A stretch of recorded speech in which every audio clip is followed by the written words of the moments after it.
Let's see this question. Which of the following does not occur during cell division?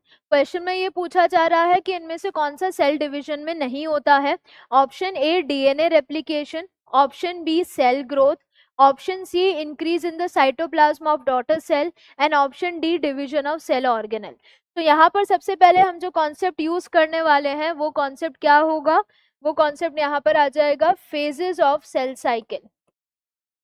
Phases of cell cycle. तो phases of cell cycle के हिसाब से सबसे पहला question में पूछा जा रहा है which of the following does not, not word पर फोकस करेंगे. Option A DNA replication. Cell cycle में जो इंटरफेज है, इंटरफेज के एस फेज में डीएनए रेप्लिकेशन होता है. तो डीएनए रेप्लिकेशन तो सेल डिवीजन का एक पार्ट है. सो डीएनए रेप्लिकेशन ये तो होगा. It occurs in the S phase और synthesis phase of interphase. Synthesis phase of interphase. Then cell growth.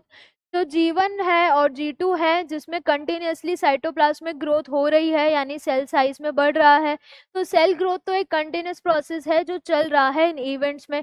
तो सेल ग्रोथ ये तो होती है. It occurs continuously in G1 and G2 phases of interphase. G1 and G2 phases. Then इसके बाद increase in cytoplasm of daughter cell. Cytoplasm daughter cell का increase नहीं होता है, साइटोप्लाज्म पेरेंट सेल का इंक्रीज होता है. तब जाके वो डिवाइड करता है दो डॉटर सेल में.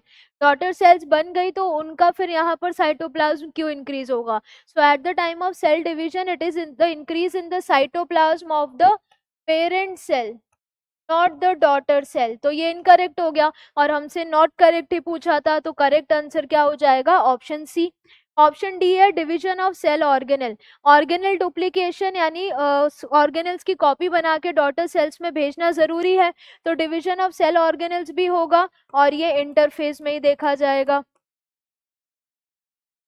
तो इसीलिए यहाँ पर ये भी होगा. जो ऑप्शन यहाँ पर नहीं होगा सेल डिवीजन के टाइम पे वो साइटोप्लाज्म बढ़ना डॉटर सेल्स का स्पेशली वो नहीं होगा.